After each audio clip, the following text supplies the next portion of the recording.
2 Chronicles chapter 36. And the people of the land took Jehoahaz son of Josiah, and made him king in Jerusalem in place of his father. Jehoahaz was 23 years old when he became king, and he reigned in Jerusalem for 3 months. The king of Egypt dethroned him in Jerusalem, and imposed on Judah a levy of 100 talents of silver and a talent of gold.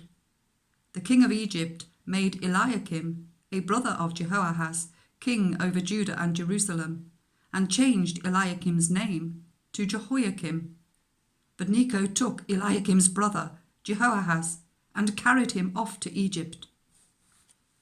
Jehoiakim was 25 years old when he became king, and he reigned in Jerusalem for 11 years. He did evil in the eyes of the Lord his God. Nebuchadnezzar, king of Babylon, attacked him and bound him with bronze shackles to take him to Babylon. Nebuchadnezzar also took to Babylon articles from the temple of the Lord and put them in his temple there. The other events of Jehoiakim's reign, the detestable things he did, and all that was found against him, are written in the book of the kings of Israel and Judah. And Jehoiachin, his son, succeeded him as king. Jehoiachin was 18 years old when he became king, and he reigned in Jerusalem for 3 months and 10 days. He did evil in the eyes of the Lord.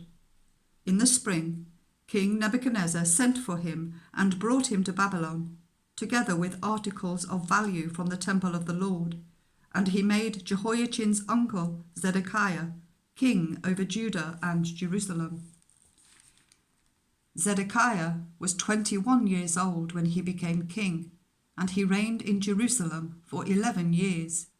He did evil in the eyes of the Lord his God, and did not humble himself before Jeremiah the prophet, who spoke the word of the Lord.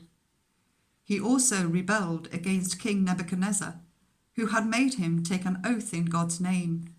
He became stiff-necked and hardened his heart, and would not turn to the Lord, the God of Israel. Furthermore, all the leaders of the priests and the people became more and more unfaithful, following all the detestable practices of the nations and defiling the temple of the Lord, which he had consecrated in Jerusalem. The Lord, the God of their ancestors, sent word to them through his messengers again and again, because he had pity on his people and on his dwelling place. But they mocked God's messengers, despised his words, and scoffed at his prophets, until the wrath of the Lord was aroused against his people, and there was no remedy.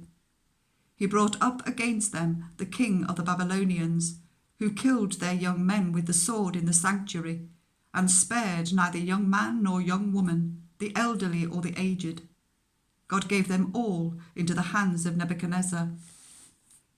He carried to Babylon all the articles from the temple of God, both large and small, and the treasures of the Lord's temple, and the treasures of the king and his officials.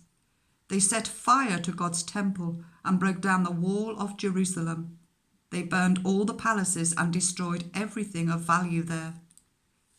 He carried into exile to Babylon the remnant who escaped from the sword, and they became servants to him and his successors until the kingdom of Persia came to power.